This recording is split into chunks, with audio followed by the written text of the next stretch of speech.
சென்னை நந்தம்பாக்கத்தில் அமைந்துள்ள வர்த்தக மையத்தில் இரண்டாவது நாளாக இன்றும் உலக முதலீட்டாளர்கள் மாநாடு நடைபெற்று வருகிறது. இதில் பல்வேறு துறைகளின் சார்பில் கருத்தரங்குகள் நடத்தப்பட்டு வருகிறது. இது தொடர்பான கூடுதல் தகவல்களை தர காத்திருக்கிறார் நமது செய்தியாளர் விஷ்ணுராஜ். விஷ்ணுராஜ், இன்றைய மாநாட்டில் முதலமைச்சர் ஜெயலலிதா எப்போது உரையாற்றப் போகிறாங்க? அது பற்றிய விவரங்கள் சொல்லுங்கள். ஆண்ட்ரூஸ், முதல்ல இந்த முதலீட்டாளர் மாநாட்டின் மூலமாக 1 லட்சம் கோடி ரூபாய் முதலீடு திரட்டப்படும் அப்படின்னு சொல்லி ஒரு இலக்கு நிர்ணயித்து அந்த 1 லட்சம் கோடி ரூபாய் முதலீடு திரட்டப்படும் அப்படின்னு சொல்லியிருந்தாங்க. அதுக்கப்புறம் முதலீடுகள் அதிகமாக வர 1.5 லட்சம் கோடிக்கு மேல் அப்படின்னாச்சு. அதுக்கப்புறம் 2 லட்சம் கோடிக்கு மேல முதலீடுகள் திரட்டப்படும் அப்படின்னு சொல்லியிருந்தாங்க. இந்த நிலையில நேற்று நடந்த இனாகுரல் ஃபங்க்ஷன்ல நம்ம தொழில்துறை நிறுவன தலைவர்கள்ட்ட பேசும்போது அவங்க சொல்லும் போதே ஒரு 50,000 கோடி ரூபாய், அவங்க 2,000 கோடி 4,000 கோடின்னு சொல்லும் பொழுது அதையெல்லாம் நமக்கு கணக்கு போட்டு பார்க்கும் பொழுது தலைவர்களின் அவர்களாகவே சொன்னது ஒரு 50,000 கோடி ரூபாய்க்கு மேல் முதலீடுகள் உறுதியாக வந்துடும் அப்படிங்கிற ஒண்ணு. அதை தொடர்ந்து இன்னும் எவ்வளவு முதலீடுகள் வரப்போகுது அப்படிங்கிறது, எந்தெந்த நிறுவனங்கள் எந்தெந்த நாடுகள்ல இருந்து முதலீடை கொண்டு வர போறாங்க அப்படிங்கிறது குறித்த தகவல் இன்னைக்கு மாலை 4 மணிக்கு நடக்க இருக்கக்கூடிய இந்த வேலிடிட்டி ஃபங்க்ஷன்ல முதலமைச்சர் ஜெயலலிதா இங்க கலந்துக்க இருக்காங்க. இந்த நிலையில இந்த நிகழ்ச்சியில எந்தெந்த நிறுவனங்கள், எந்தெந்த நாட்டை சேர்ந்த நிறுவனங்கள் எவ்வளவு முதலீடு செய்ய போறாங்க, எந்த பேஸ்ல, அதாவது எத்தனை வருட காலங்களில் இந்த முதலீடுகள் நடக்கும் அப்படின்னு சொல்லி அது குறித்த எல்லா தகவல்களையும் இன்று மாலை 4 மணிக்கு நடக்க இருக்கக்கூடிய இந்த நிகழ்வின் மூலமாக சொல்ல போறாங்க. ஆண்ட்ரூஸ், விஷ்ணு, இன்றைய இரண்டாவது நாள் மாநாட்டினுடைய சிறப்பம்சங்கள் என்ன? மாநாட்டில் தமிழக அமைச்சர் வைத்திலிங்கம் எது குறித்து பேசினார்?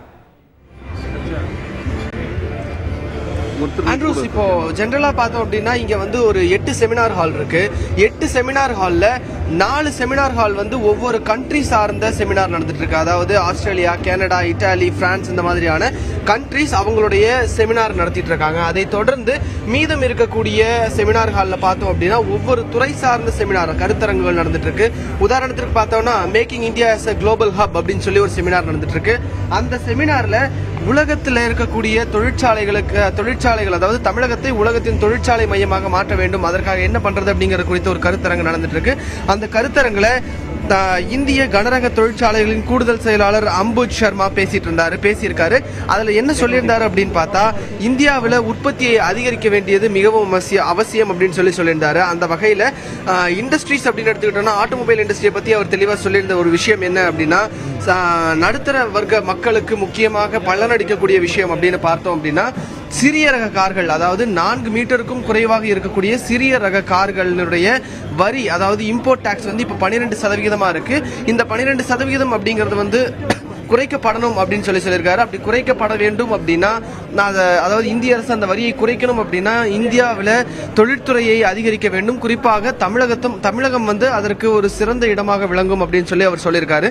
அதை தொடர்ந்து இன்னொரு செமினார் அப்படின்னு பார்த்தா அக்ரிகல்ச்சர் மற்றும் ஃபுட் ப்ராசஸிங், உணவு பதப்படுத்துதல் துறையில் முதலீடுகளை ஈர்க்க வேண்டும் அப்படிங்கிறதுக்காக அங்கு ஒரு செமினார் நடந்தது. அந்த செமினார்ல வேளாண் துறை அமைச்சர் வைத்திலிங்கம் கலந்து கொண்டிருந்தாரு. அவர் பேசும்போது என்ன சொன்னார் அப்படின்னா, தமிழகத்தில் ஃபுட் ப்ராசஸிங் இண்டஸ்ட்ரிக்கான வரவேற்பு மிகவும் அதிகமாகவே இருக்கிறது. காரணம் என்ன அப்படின்னா, அக்ரிகல்ச்சரல் செக்டார், விவசாய துறையில தமிழகம் தன்னிறைவடைந்த நாடு அப்படிங்கிறதுனால அந்த உணவுகள் அனைத்தும் வேஸ்ட் ஆகாம போறதுக்காக ஃபுட் ப்ராசஸிங் அப்படின்ற ஒரு விஷயம் தமிழகத்துல மிகவும் முக்கியமாகவே இருக்கிறது. அதனால இந்த ஃபுட் ப்ராசஸிங் இண்டஸ்ட்ரியிலும் சரி, அக்ரிகல்ச்சரல் சம்பந்தமான இண்டஸ்ட்ரியிலும் சரி நடவடிக்கை செய்ய வர நிறுவனங்களுக்கு நல்ல ஒரு வரவேற்பு இருக்கும் அப்படிங்கறத பத்தி சொன்னாரு. அதை தொடர்ந்து தகவல் தொழில்நுட்பத்துறை சார்ந்த ஒரு செமினார் நடந்துகிட்டு இருக்கு. அந்த இதுல தகவல் தொழில்நுட்பத்துறை அமைச்சர் முக்கூர் சுப்பிரமணியம் கலந்து கொண்டிருந்தாரு. அவர் என்ன சொன்னாரு அப்படின்னா, தமிழகத்தை பொறுத்த வரைக்கும் தகவல் தொழில்நுட்பம் அப்படிங்கிறது கடந்த 10 வருடங்கள்ல ரொம்பவே அதிகமா வளர்ந்திருக்கு.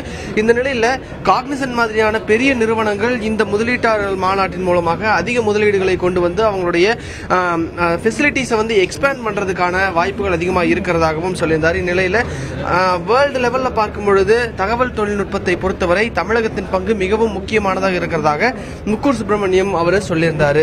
சோ இப்போ இந்த செமினார்ல நடந்துட்டு இருக்கக்கூடிய விஷயங்கள் இதுதான் ஆண்ட்ரூஸ். இதை தொடர்ந்து 12 மணிக்கு ஒரு செட் ஆஃப் செமினார் நடக்க இருக்கு. அதுல இந்த பிரான்ஸ், கனடா இந்த மாதிரியான நாடுகள் இல்லாம மற்ற நாடுகள் அவங்களுடைய தனியான செமினார் நடத்த போறாங்க. அதை தொடர்ந்து டெக்ஸ்டைல் இண்டஸ்ட்ரி மாதிரியான தனித்தனியான துறை சார்ந்த செமினார் 1 மணிக்கு நடக்கக்கூடிய அந்த செமினார் செட்ல நடக்க போகுது. ஆண்ட்ரூஸ், விஷ்ணு, இப்ப நீங்க குறிப்பிட்ட தகவல் கேட்டுட்டு இருந்த நேரத்திலே அந்த கண்காட்சியில் இருக்கக்கூடிய மற்ற அந்த கண்காட்சியில் என்னென்ன விதங்கள் இருக்கு அப்படிங்கறதெல்லாம் நம்மளால பார்க்க முடிஞ்சது. அந்த கண்காட்சி பற்றி கூடுதல் தகவலை சொல்லுங்களேன்.